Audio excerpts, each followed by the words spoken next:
Hi friends, welcome to Neetha's taste land. ഞാൻ നീത രാജീവ്.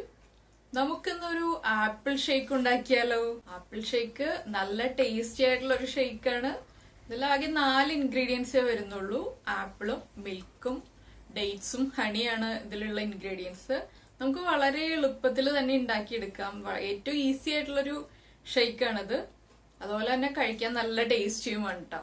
അപ്പോൾ നമ്മള് വേനൽക്കാലത്ത് കൂടുതൽ ഫുഡിൽ ഫ്രൂട്ട്സ് ഒക്കെ ഉൾപ്പെടുത്തുക. അപ്പൊ അതുപോലെ തന്നെ നമുക്ക് എപ്പോഴും അവൈലബിൾ ആയിട്ടുള്ള ഫ്രൂട്ട്സ് ഒക്കെ വെച്ചിട്ട് ഇടയ്ക്കിടയ്ക്ക് ഷേക്സ് ഒക്കെ ഉണ്ടാക്കി കഴിക്കുക. വേനൽക്കാലത്ത് നമുക്ക് ഒരു ആശ്വാസത്തിന് വേണ്ടി ഇതുപോലെയുള്ള ഷേക്സും മൊജിറ്റോയും ജ്യൂസസും എല്ലാം ഇടയ്ക്കിടയ്ക്ക് കുടിച്ചുകൊണ്ട് നമുക്ക് വേനൽക്കാലത്ത് എങ്ങനെയെങ്കിലുമൊക്കെ നമുക്കൊന്ന് ആശ്വാസം കണ്ടെത്താം ചൂടിൽ നിന്ന്. അപ്പോൾ നമ്മൾ ഇട്ടിരുന്ന ഓട്സ് സ്മൂത്തിയും അതുപോലെ തന്നെ നമ്മുടെ അവിൽ മിൽക്കും ഒക്കെ കാണാത്ത ആളുകൾ കാണുക, അതുപോലെ ഉണ്ടാക്കി കഴിക്കുകയും ചെയ്യണം. അപ്പൊ നമുക്ക് എങ്ങനെയാണ് ആപ്പിൾ ഷേക്ക് ഉണ്ടാക്കുന്നതെന്ന് നോക്കാം. നമുക്ക് ആപ്പിൾ ഷേക്കിന് വേണ്ടിയിട്ടുള്ള ഇൻഗ്രീഡിയൻസ് നോക്കാം. നമ്മൾ ആപ്പിൾ എടുത്തിട്ടുണ്ട്, പിന്നെ വേണ്ടത് ഡേറ്റ്സ്, ഹണി, മിൽക്ക്. നമ്മൾ മിൽക്ക് ബോയിൽ ചെയ്തിട്ട് ഫ്രിഡ്ജിൽ വെച്ച് തണുപ്പിച്ചെടുത്തതാണ്. ഇനിയിപ്പോ നമുക്ക് എങ്ങനെയാണ് ആപ്പിൾ ഷേക്ക് ഉണ്ടാക്കുന്നതെന്ന് നോക്കാം. ആദ്യം നമുക്ക് ആപ്പിള് പീൽ ചെയ്തിട്ട് കട്ട് ചെയ്തെടുക്കാം. നമുക്ക് ഒരു ജ്യൂസറിലേക്ക് എടുത്തു വെച്ചിരിക്കുന്ന നമ്മൾ കട്ട് ചെയ്ത് വെച്ചിരിക്കുന്ന ആപ്പിളിന്റെ പീസസ് ചേർക്കാം. സീഡ്സ് റിമൂവ് ചെയ്ത് വെച്ചിരിക്കുന്ന ഡേറ്റ്സ് ചേർക്കാം.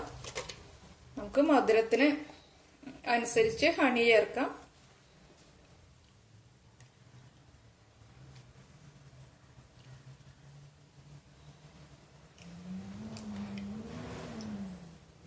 ഇതിലേക്ക് നമുക്ക് മിൽക്ക് ചേർത്തിട്ട് നന്നായിട്ട് ബ്ലെൻഡ് ചെയ്തെടുക്കാം.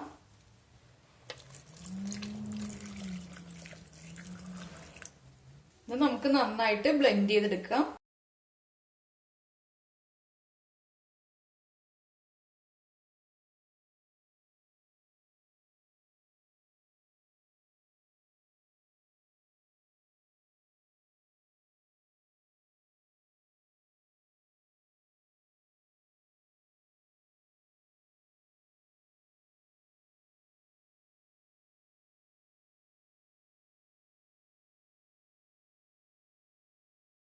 പിന്നെ നമ്മൾ ആപ്പിൾ ഷേക്ക് നന്നായിട്ട് ബ്ലെൻഡ് ചെയ്തെടുത്തിട്ടുണ്ട്. ഇത് നമുക്കൊരു ഗ്ലാസ്സിലേക്ക് സെർവ് ചെയ്യാം.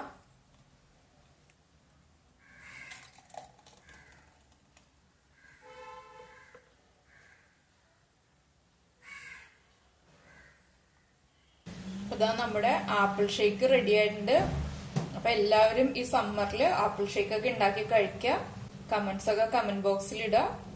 പിന്നെ ലൈക്ക് ചെയ്യുക, ഷെയർ ചെയ്യുക, സബ്സ്ക്രൈബ് ചെയ്യുക. അതുപോലെ തന്നെ നമുക്ക് വേറെ ഏതെങ്കിലും ഇപ്പൊ ചില ഡിഷുകൾ പുതിയതായിട്ട് ഉണ്ടാക്കണമെന്ന് ആഗ്രഹമൊക്കെ ഉണ്ടെങ്കിൽ കമന്റ് ബോക്സിൽ കമന്റ് ഇട്ടാൽ മതി. അപ്പൊ ഏത് ഡിഷാണോ അങ്ങനെ നമുക്ക് ഉണ്ടാക്കണം എന്നുള്ളത് ആ ഡിഷ് നമുക്ക് ഉണ്ടാക്കാം. അപ്പോൾ നമുക്ക് അടുത്ത ഡിഷുമായിട്ട് അടുത്ത ദിവസം കാണാം. ബൈ.